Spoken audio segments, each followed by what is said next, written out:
Assalamualaikum warahmatullahi wabarakatuh. Selamat malam sobat data semua.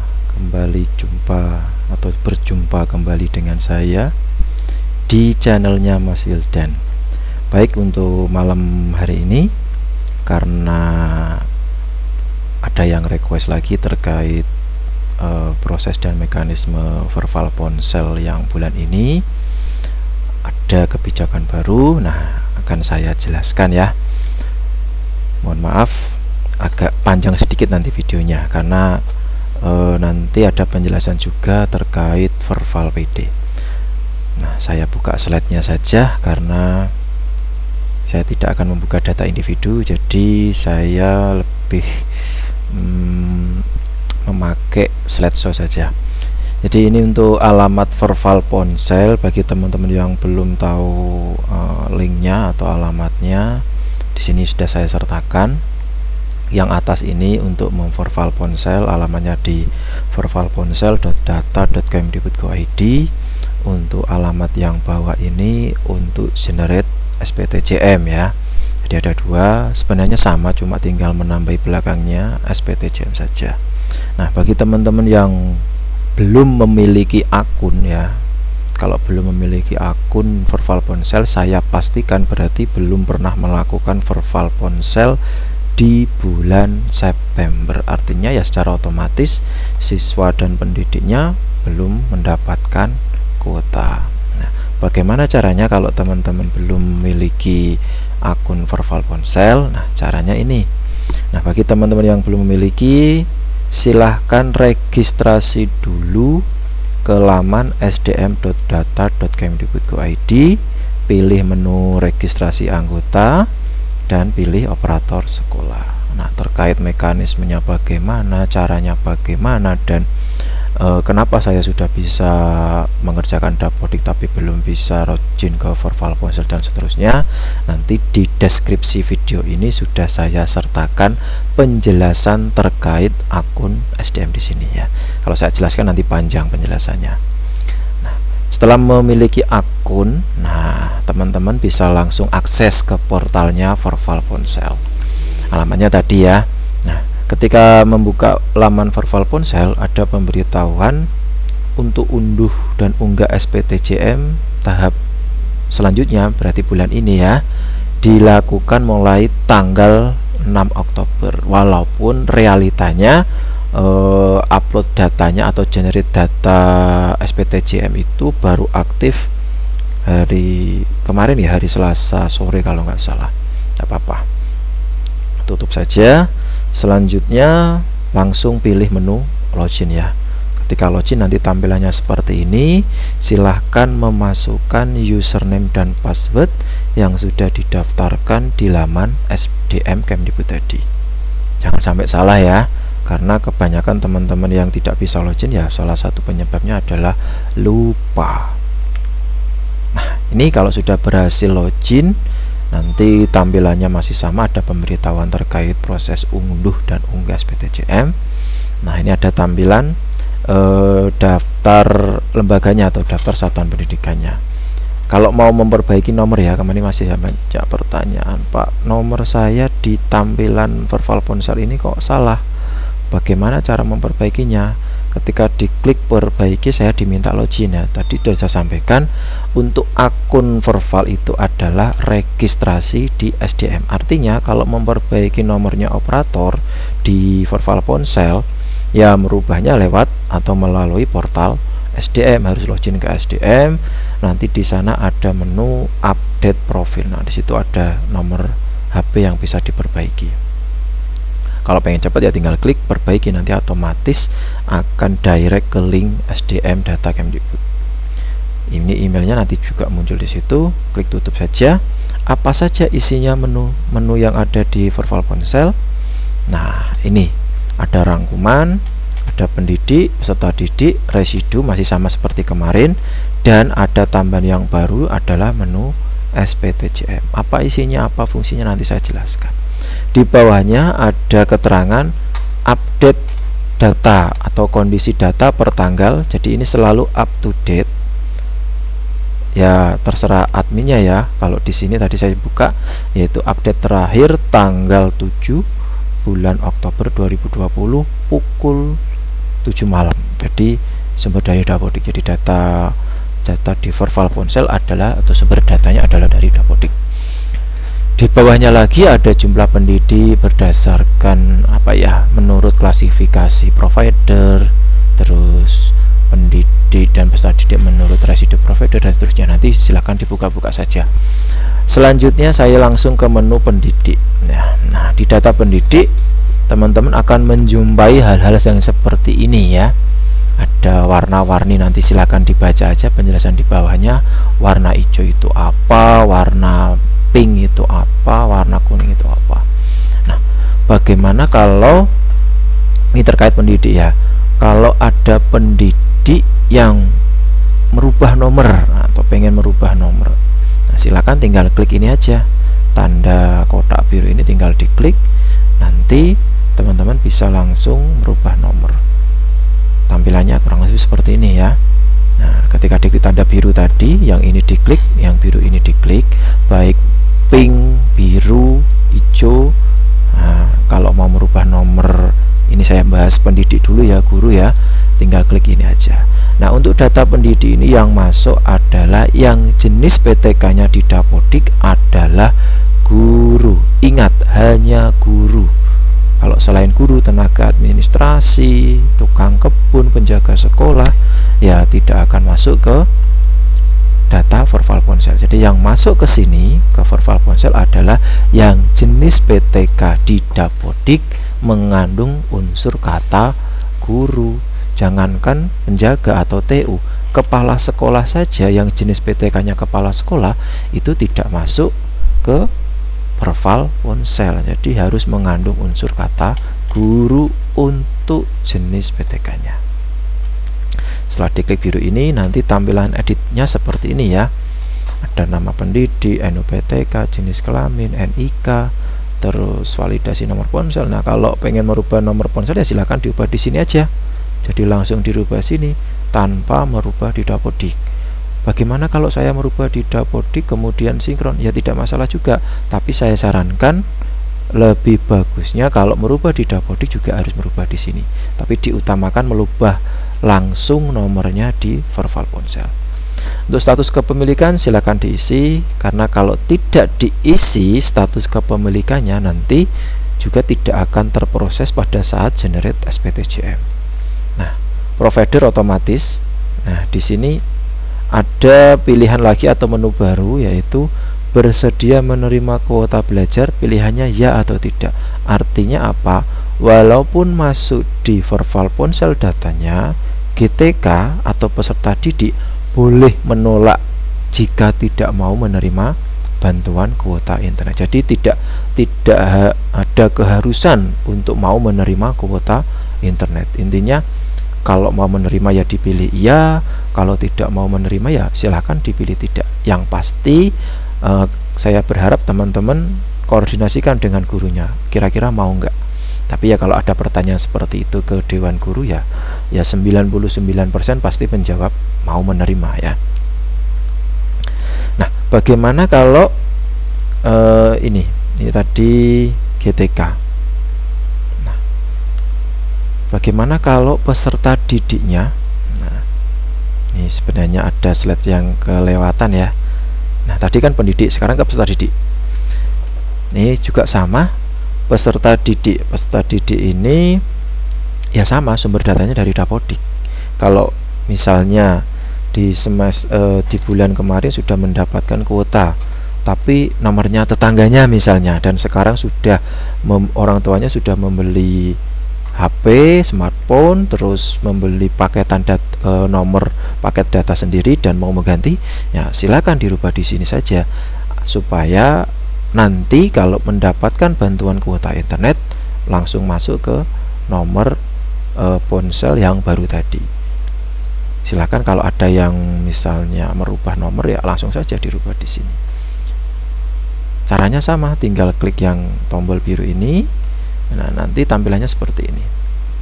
Ada nama, NISN, jenis kelamin ini untuk siswa ya.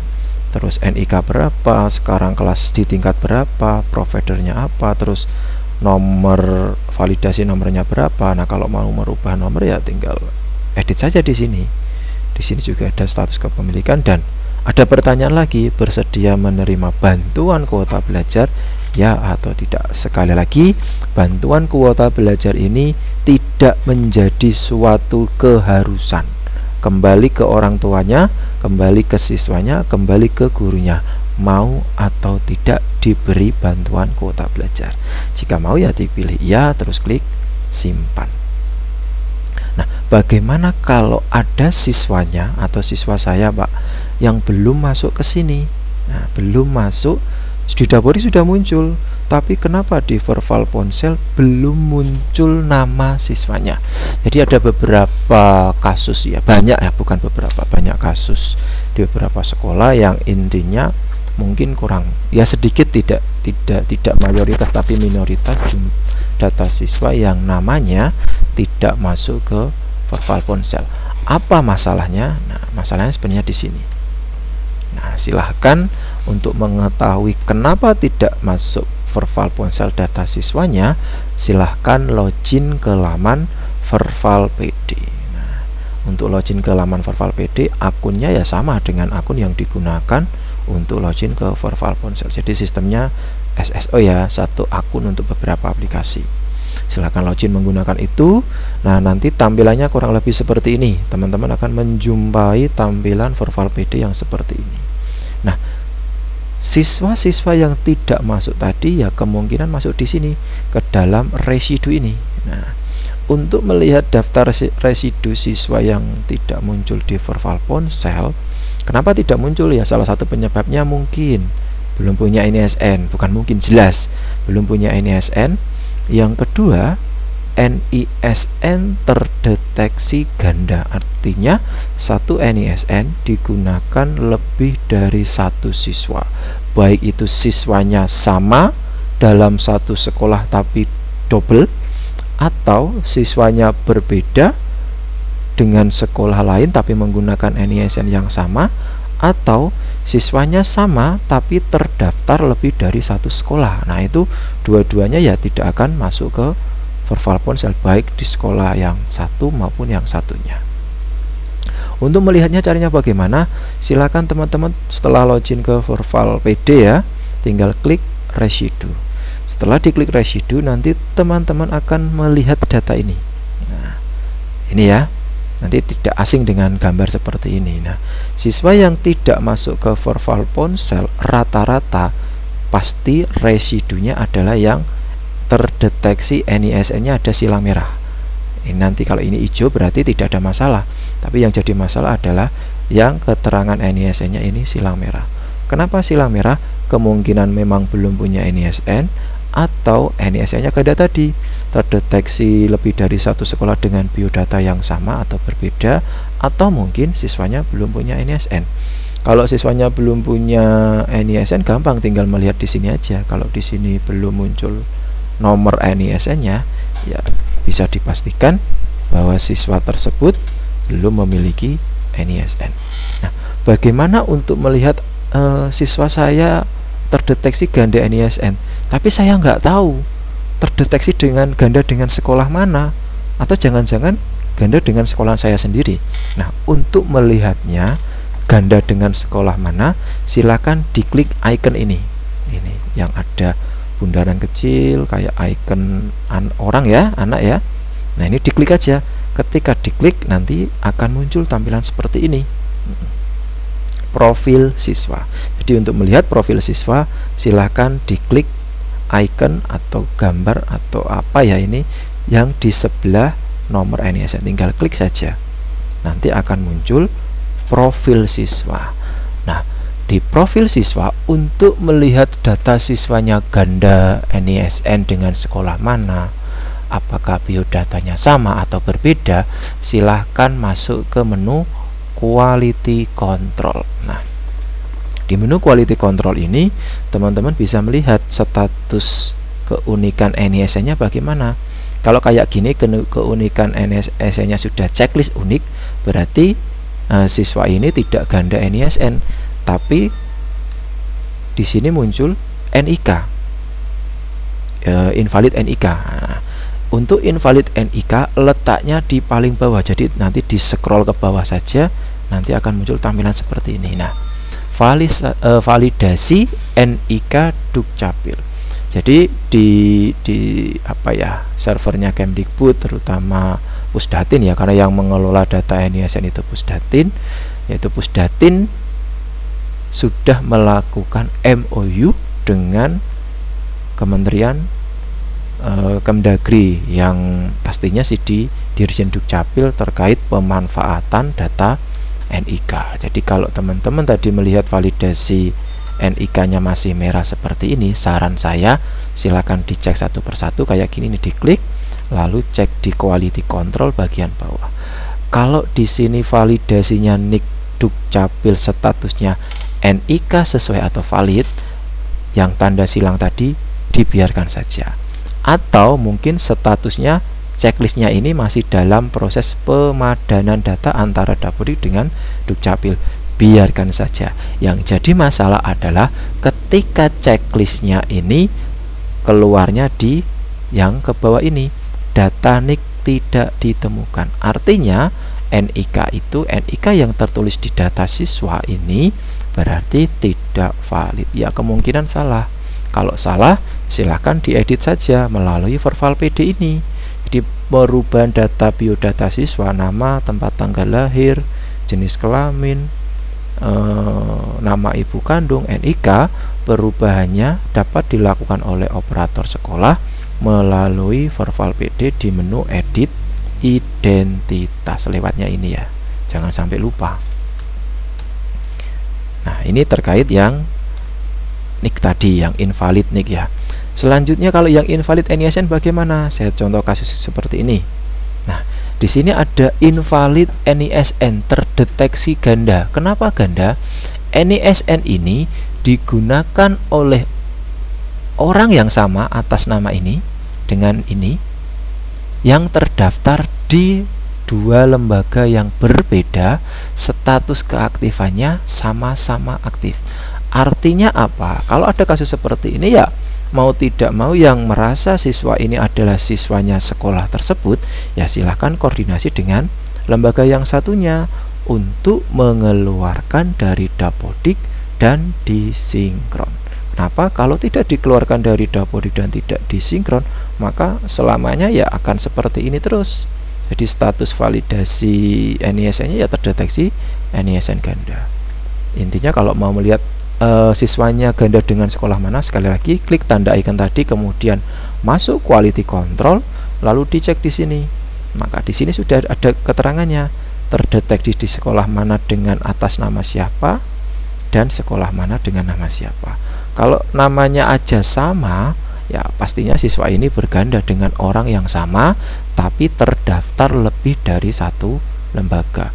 Nanti juga ada kemungkinan seperti ini, nama sekolahnya sama tapi terdaftar di dua tingkatan atau rombel yang berbeda. Nah, caranya bagaimana? Ya silahkan dikeluarkan dari salah satu rombel itu kemudian sinkron. Ada lagi NISN-nya sama tapi digunakan oleh biodata orang yang berbeda. Nah, kalau ada kasus seperti itu, NISN-nya satu tapi digunakan dua orang yang berbeda, secara nama sudah berbeda, nah silakan koordinasi dengan operator atau admin dinas untuk digeneratkan NISN baru.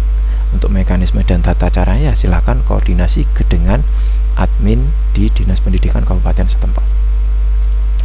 Kalau gandanya dengan siswa yang keaktifannya tidak aktif bagaimana? Ya, kalau salah satu ini tidak aktif, biarkan saja, nanti akan hilang sendiri ketika sudah di merger oleh admin dinas. Ini sedikit penjelasan terkait verbal PTK. Selanjutnya, ini tadi sudah ya. Nah, residu. Nah, tadi kan rangkuman pendidik peserta didik. Sekarang residu provider. Nah, menu residu provider ini juga ada manfaatnya. Jadi untuk melihat di data provider pendidik siapa saja sih yang nomornya tidak ditemukan.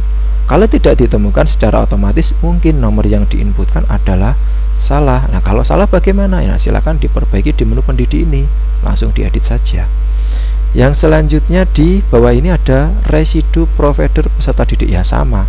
Di sini yang di atas tidak ditemukan, yang bawah tidak aktif, sebenarnya sama. Silakan diedit saja di menu peserta didik.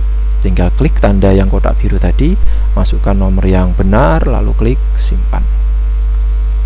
Nah, menu yang selanjutnya ada menu baru yaitu SPTJM. Ketika teman-teman mengklik SPTJM, ya kurang lebih tampilannya seperti ini. Di sini ada periode aktif September, Oktober, November, Desember. Jadi untuk bantuan kuota internet ini selama 4 bulan ya. Kalau di bulan September belum dapat, ya silakan mengajukan di bulan Oktober. Kalau Oktober belum bisa, ya di bulan November. Jadi pengajuan terakhir sebenarnya di bulan November. Desember tidak ada pengajuan lagi. Jadi pengajuan terakhir itu di bulan November. Nanti setelah November nanti akan otomatis mendapatkan bantuan kuota selama 2 bulan sekaligus. Di bawahnya lagi teman-teman bisa melihat daftar SPTJM yang sudah disetujui atau sudah di-approve. Artinya apa? Di bulan September kemarin, nah, sekolah ini sudah mengupload SPTJM sebanyak 6 kali. Nah, yang pertama, kedua, 3, 4, 5, 6. Masing-masing jumlahnya ini.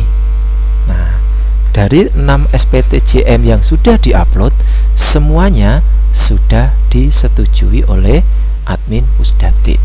Nah, tanggal unggahnya ini, jumlah peserta didiknya berapa, jumlah pendidiknya berapa. Nah, di bagian kanan sendiri ada file SPTJM. Jadi untuk melihat SPTJM yang sudah diupload bulan kemarin ya, September kemarin, bisa dilihat di sini. Tinggal klik lihat, nanti muncul tampilan file PDF SPTJM yang pernah diupload. Selanjutnya di bagian bawah, jadi daftar SPTJM ini di bawahnya itu ada tampilan ini, pendidik yang sudah SPTJM. Artinya pendidik ini tadi dengan jumlah 29 ya, ini kan jumlahnya 29. Data detailnya di bawahnya. Nah, nama-nama yang ada di sini pendidik yang sudah SPTJM ini yang sudah ditransfer atau diberikan bantuan kuota internet. Nah, ini penjelasannya ini. Warna hijau muda adalah kuota data internet berhasil dikirim. Jadi yang sudah otomatis, kalau ada misalnya nih ada komplain dari guru atau peserta didik bahwa kok saya belum mendapatkan kuota, belum mendapatkan transfer. Nah, silakan di cross check di sini untuk melihat nomornya sesuai enggak dengan apa yang diklarifikasikan. Ya, kalau nomornya tidak sesuai dengan ini, ya otomatis tidak akan masuk, karena yang dikirimi bantuan data internet ya nomor yang tertampil di sini. Begitu juga dengan peserta didik. Misalnya ada orang tua yang komplain, kok katanya dapat bantuan kuota internet, teman-teman anak saya dapat, kok anak saya nggak dapat sendiri. Ya, cross check ada nomornya di sini. Sama enggak? Kalau nggak sama, ya pastinya nggak masuk, karena yang dikirimi bantuan kuota data internet adalah nomor yang tampil di sini. Selanjutnya, nah, kalau datanya yang di portal Verval Ponsel sudah lengkap, sudah terisi semua, dan mau melakukan upload SPTJM lagi, bisa diklik ini, boleh diklik unduh atau unggah SPTJM, atau ketik saja link yang paling atas tadi ya, yang portal SPTJM. Nanti akan diminta teman-teman untuk memasukkan user dan password lagi. Usernya ya sama dengan user Verval Ponsel, email dan passwordnya. Nah, ketika login nanti ada pemberitahuan seperti ini terkait mekanisme pembuatan SPTJM yang baru. Yang pertama, sekolah dapat memakai SPTJM periode sebelumnya dengan catatan tidak ada perbedaan jumlah peserta didik. Artinya secara jumlah ataupun ya jumlah peserta didik ataupun pendidik dari SPTJM yang sudah disetujui di periode sebelumnya. Artinya secara jumlah ya, secara jumlah tidak ada perbedaan. Artinya ya sama dengan yang semester kemarin. Yang kedua, peserta didik dan pendidik yang dapat diajukan SPTJM adalah yang sudah terisi data kepemilikan milik pribadi orang tua dan seterusnya tadi ya, dengan status validasi provider aktif atau pasca bayar. Nah, ini kalimatnya sudah cukup jelas. Yang ketiga, daftar list peserta didik dan pendidik mengikuti cut-off SPTJM sebelumnya. Nah, di sini yang poin 3 ini harus teman-teman pahami.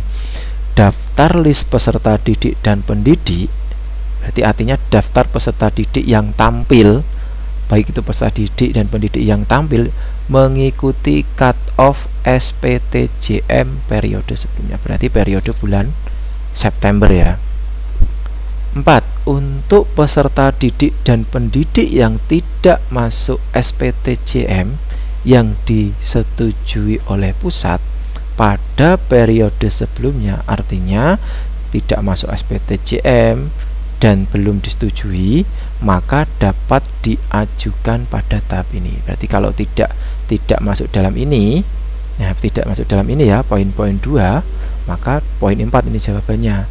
Peserta didik dan pendidik yang belum masuk dalam SPTJM yang sudah disetujui. Artinya begini, sudah upload SPTJM tapi belum setujui, nah bisa mengajukan lagi di SPTJM pada tahap ini.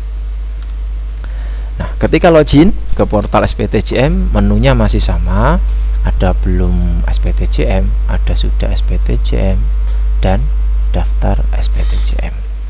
Nah, sekarang kita ke menu yang pertama, belum SPTJM. Nah, ketika pilih belum SPTJM, nanti ada data baru. Nah, silakan kalau pengen ngirim SPTJM lagi juga boleh dengan catatan tadi ya, ada 4 poin tadi, silakan dibaca dan dipahami kalimatnya. Kalau ada saya ada perubahan Pak, mengubah nomor siswa, mengubah nomor GTK, nah silakan diajukan lagi, tinggal klik formulir pembuatan SPTJM, nanti tampilannya kayak apa nanti. Menu yang kedua, belum atau sudah SPTJM. Kenapa kosong? Karena belum diklik formulir pembuatan SPTJM. Kalau ini sudah diklik formulir pembuatan SPTJM, maka semua data siswa dan PTK-nya yang tampil di belum SPTJM akan pindah secara otomatis ke menu sudah SPTJM. Nanti saya demokan tampilannya. Yang ketiga, daftar yang sudah SPTJM atau daftar SPTJM. Nah, di sini ya sama kayak tadi kan sudah 6 kali melakukan upload ya, ini juga 6 kali. Dan sudah disetujui oleh admin Pusdatin semua di tahap 2 ya, di tahap 2. Tanggal berapa uploadnya sudah ada semua. Selanjutnya, nah ini ya, ini adalah terusan dari ketika teman-teman mengklik ini. Ketika diklik formulir pembuatan SPTJM, maka yang tampil seperti ini. Nah, sekali lagi baca dan baca, karena kalau teman-teman tidak membaca ya tidak tahu maksudnya, dan di belakangnya ya pasti bingung.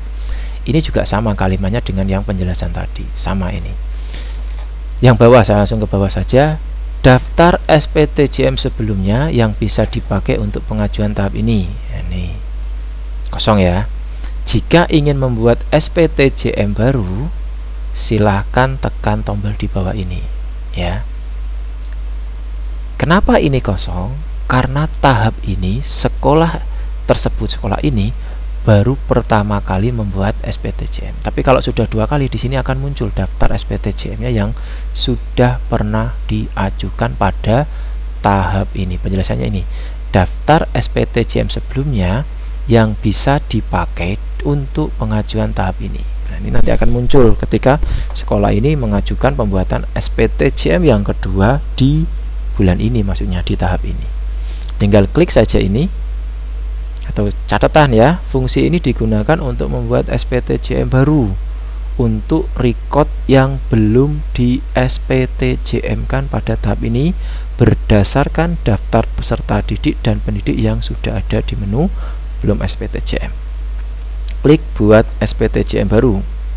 Nah, ketika diklik buat SPTJM baru, ada pertanyaan lagi di atas nanti, apakah Anda yakin membuat SPTJM baru? Ya kalau yakin tinggal klik OK. Nah, kalau berhasil nanti di sini SPTJM berhasil dibuat.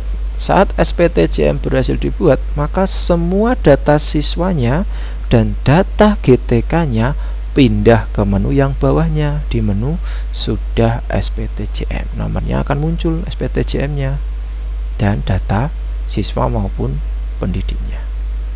Nah, kalau sudah masuk di menu sudah SPTJM, ya tinggal ini masuk ke menu yang ketiga, tinggal download. Ini download ya, download SPTJM. Yang tengah ini download lampiran SPTJM. Yang paling kanan sendiri adalah menu upload SPTJM. Nanti kalau ini di download, formatnya PDF semua ya, tinggal klik download, lalu mintakan tanda tangan atau tempeli materi 6000 dulu, mintakan tanda tangan kepada kepala sekolah, scan dalam bentuk PDF ukurannya maksimal 1 MB, lalu klik upload. Setelah diupload, nanti di sini akan muncul seperti ini. Kalau sudah diupload ya, nah tinggal nunggu statusnya di sini ya, apakah sudah disetujui atau belum. Kalau sudah disetujui oleh admin pusat, tandanya checklist hijau. Kalau belum, tandanya masih kotak seperti ini. Kalau ditolak, statusnya silang merah. Jadi kalau tadi beberapa penjelasan keterangan jika menemukan hal yang kayak tadi. Kalau hijau berhasil disetujui, kalau kotak seperti ini belum ada hijau atau merahnya, berarti belum di cross check oleh admin pusat. Tapi kalau silang merah berarti ditolak. Selanjutnya, terima kasih. Nah, itu sedikit penjelasan saya yang bisa kami sampaikan pada video tutorial kali ini terkait verbal ponsel dan pengajuan SPTJM. Semoga dapat membantu teman-teman operator sekolah, teman-teman sobat data terkait verbal ponsel. Jangan lupa like, share, komen, dan subscribe-nya, karena subscribe itu gratis. Terima kasih. Assalamualaikum warahmatullahi wabarakatuh.